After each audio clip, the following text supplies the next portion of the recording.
April 1990, and I have run out of things to say about Iceland. I think nothing's coming to the top of my head. I'm still in Iceland at this time, still in the Air Force. Only a few months to go before I'm a civilian again. But I really can't think of anything interesting off the top of my head to say about Iceland, so we're going to jump right into the books. And April 1990 started with The Secret of Inner Strength, My Story by Chuck Norris with Joe Hyams. Man, it's right on the hole in my 3-hole notebook paper here. So this is Chuck Norris's autobiography, essentially. He talks about his personal philosophy, but mixed in with that is stories of him learning martial arts, his time in Hollywood, training with Bruce Lee. It's Chuck Norris. It's right there in the title, My Story. Interesting stuff, I think. I was a Chuck Norris fan back in the day. I enjoyed quite a few of his movies. So I thought this would be kind of cool to read. And I studied Taekwondo for a short time till I went into the service and didn't have time anymore. Or didn't make time. I don't know. However you want to look at it. Actually, when I went to Iceland, I was actually hoping to go to Korea because I believe, if I remember correctly, Chuck Norris was in the Air Force stationed in Korea. That's where he studied Taekwondo. And I thought it would be interesting to study it there. Anyway, that was book 1 of April 1990. Book number 2, another nonfiction book, Common Ground by J. Anthony Lucas. And this is about the Boston busing crisis in the 1970s. It covers 10 years, starting with the assassination of Martin Luther King Jr., and they started forced, I don't know if it's appropriate to use air quotes or not, forced integration, forced busing, and which caused race riots and all these other things. And the author was a journalist who basically covers this time period and this crisis through the eyes of 3 different families in Boston. And very, very interesting stuff, I think. It's American history. It's probably something that could be read today. Well, I mean, obviously it could be read today, but might resonate today. And it's always interesting, I think, to see these sorts of things through the eyes of different, disparate people. It's good stuff. Then we have A Confederacy of Dunces by John Kennedy Toole. And this is one of those books that people always say you should read. 100 books to read before you die. That kind of thing. It's a comedy. Let's see what I have here. The main character is Ignatius J. Riley. It takes place in the French Quarter, apparently. I remember nothing about this except I think it was pretty funny. It's just this odd, quirky character, kind of pugnacious, for lack of a better word. I could be wrong about that. And the crazy things that happen around him and to him. But I remember it being pretty funny, enjoyable. Then we have Final Notice by Jonathan Valen. That's how I'm saying his name. This is a mystery. I don't really remember it. What do I have here? It's Harry Stoner is the main character. He's investigating art books being destroyed at the library, and somehow that leads to him looking for a psychopathic killer. I think I've read other Jonathan Valen, but it's not really memorable to me. So we'll just move on to something that is memorable to me, and that is Butcher's Moon. Make sure I'm doing this in the right order. Butcher's Moon by Richard Stark. This is not the copy I read. These copies didn't exist back then. I have the entire... this is a Parker novel. I should probably mention that. I have the entire Parker novel Parker series in this set of books because I love Parker. And in this book, Parker's a thief, if anybody doesn't know that. This is actually the follow-up to an earlier book where Parker lost the money from a heist. He's going back to get it, and shenanigans ensue. And notably, this was the last Parker book, written for 25 years. I think that's, nearly 25 years. Richard Stark is the pseudonym for Donald E. Westlake, and he wrote all these Parker books, which are fantastic. I don't know why. I think this is the first one I ever read. I just picked it up from the library on base in Iceland and was blown away by it. Obviously, I'd show you the stack. Maybe I will someday. Every single one of them. I like that after this one, when he made his comeback, the books all, for a whole bunch of books in a row, had this last part of the title of the previous book as the first part of the title of the next book. So, after Butcher's Moon, we had Comeback, then Backflash, then Flashfire, then Firebreak, then Breakout, and then the last three don't follow that pattern, but one of those is the basis for the Jason Statham Parker movie. But anyway, Butcher's Moon, fantastic, but we'll get to it. There is a book you should read before this. I mean, you don't have to. I loved it. But anyway, there you go. I love these books. Love these covers. What was after Butcher's Moon? Castle for Rent by John DeChancy. Misspoke there. This is book 2 in the Castle Perilous series. I don't know where book 1 went. Maybe they didn't have it at the Icelandic base library. And in this book, the king of the castle is dead, and there are apparently 144,000 creatures that are all vying for the throne. That number is significant for some reason, as you'll see. But and then other shenanigans going on. Lighthearted, comedic fantasy.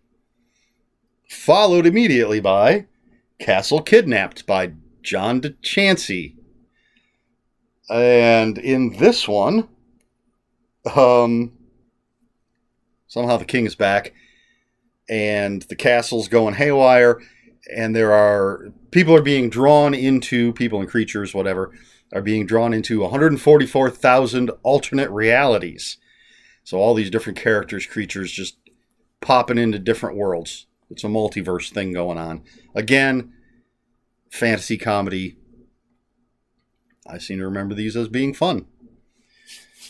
And then we have The Spirit in... Wow. Excuse me. It's late when I'm recording this. The Saint in the Sun. How about that? The Saint in the Sun by Leslie Charteris. I'm not sure how you pronounce his name. This is a book of the Saint, Simon Templar. Probably most famous because of the TV series where the Saint was played by Roger Moore. Less famous because of what I've heard is a very bad movie starring Val Kilmer. I didn't bother to see it. It didn't look that interesting to me. It did not look like a Saint type of movie. And this book has 7 stories about Simon Templar. Simon Templar is a thief, not like Parker. Parker is a down and dirty thief. Simon Templar is a high-class, tuxedo-wearing, going to the richest places in the world kind of thief. Much, much more lighthearted than the Richard Stark books. A lot of fun. I enjoyed the show with Roger Moore, and I liked the books, the few books that I read as well. So that was The Saint in the Sun. 7 stories. Not a bad place to start. You get a little taste of what Simon Templar is up to. Then we have A Thief of Time by Tony Hillerman. This is one of the many, many books he has with Navajo police Lieutenant Leaphorn and Officer Chi. It's a mystery series with these characters. In this one, a time thief essentially are people who are ripping off artifacts and selling them for profit.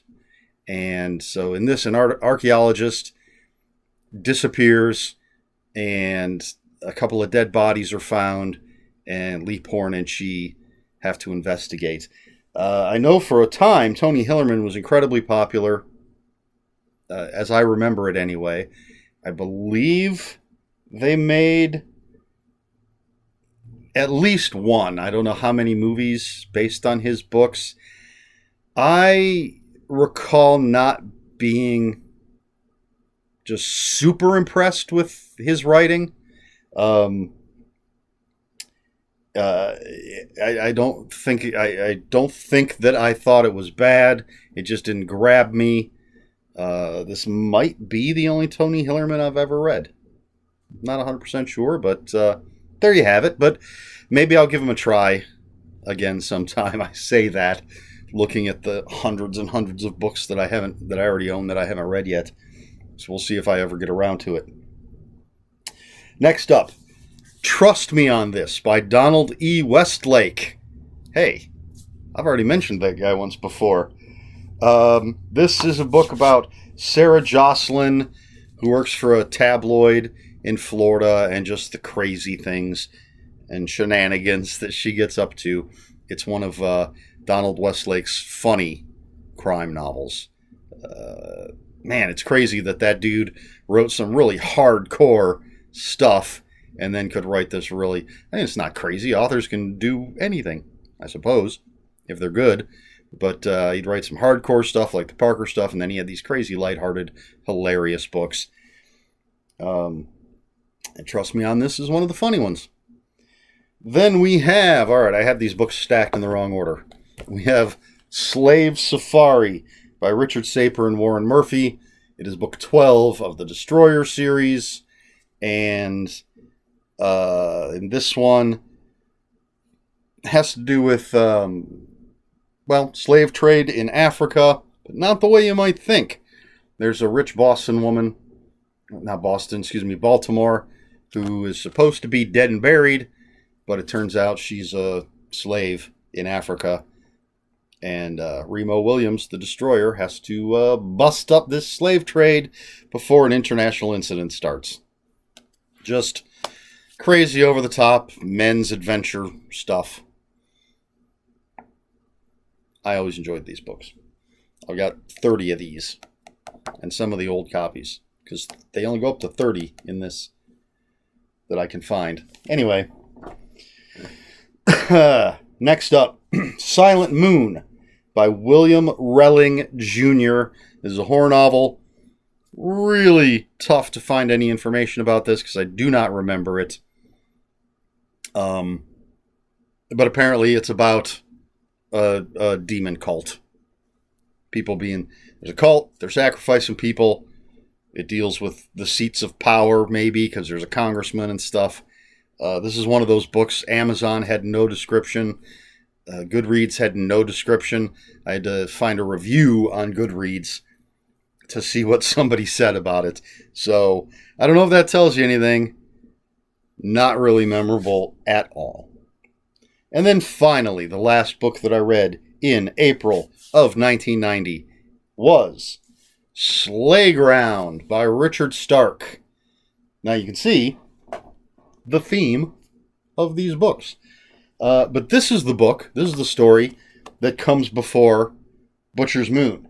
There's actually a book in between that I believe is unrelated. But in this book, Slayground, which has been made into a movie with Peter Coyote, I believe. Parker and Grofield, I think the guy's name is. It starts with them at the very end of a heist trying to get away. They crash. Grofield goes off and I think gets caught. And actually, I was reading one of these introductions, probably this one. He gets caught, and what happens to him is in another book. But we're following Parker in this one. And Parker stumbles away into an abandoned amusement park, and a whole bunch of dudes, I assume the dudes they stole from, come to hunt him down. So it's a cat and mouse game of survival in an abandoned amusement park. And, well, spoilers, Parker doesn't get the money at the end. He gets out with his life, obviously, but he has to leave the money behind because Butcher's Moon is when he goes back for the money. This one, I think, is great. It's a lot of fun. It's, I think, different than a lot of the Parker books because it is that trapped in a single location cat and mouse game. A lot of the Parker books, if I remember correctly, although there are variations, but there's a lot of planning the heist and then seeing how the heist goes, and may go right, may go wrong, all sorts of different things. We're right there at the end of the heist, and then the aftermath. Fantastic book. I recommend any of the Parker books. They're just great. I may, at some point, do a series read if I ever finish my F. Paul Wilson thing. I still got a lot of books to do in that. Man, there's so many series that I'd like to actually do a series read of. But Parker, most of all, because I've read probably less than half of the books. But anyway, that's neither here nor there at the moment. That's it. Those are the books that I read in April of 1990. So, let's see. I need a question for this video. I may not have a question every video. I was thinking about this. Let me see. I already asked about favorite private detectives in the last one. Let me ask you this, I suppose. Do you enjoy comedy books? Whether, and I'm talking about fiction. I do, obviously. I like comedy fantasy series. I think Hitchhiker's Guide to the Galaxy is the funniest book I've ever read. So obviously I like comedy sci-fi. Jeff Strand, one of my favorite authors, and he's known as the horror comedy guy, or comedy horror. I don't know. And Good Omens by Neil Gaiman. Second funniest book I've ever read, maybe? I don't know. Thought that was hilarious. So I enjoy it. I do, since I'm, mainly a genre guy, I do prefer genre comedies to straight comedies. Like Confederacy of Dunces is just, it's literature. It's comedy literature. But yeah, I like to read something funny as much as I love, horror. For those of you who are regulars here, you know that. Actually, if you looked at my movie collection, you would see it's probably, the majority is horror, and then comedy, and then probably action. But there's other stuff mixed in. But horror and comedy, I love them, and I think they go together well. I think comedy, well done, mixes with anything. So, what are your thoughts? Do you read comedy novels? If you do, what authors do you like? So there you go. That's the question for this video. Of course, leave your answers in the comments below. If you have any comments, other comments, questions, or corrections, please put them in the comments below. Comments are open for spoilers. Please post a spoiler warning. We try to be polite here on my channel. Please like, share, and subscribe. You know the drill. If you'd care to follow me on other social media, my Twitter is @Ronin5757, and my Instagram, where I post pictures of books, comics, board games, and fuzzy animals, is Eric Smith 5757.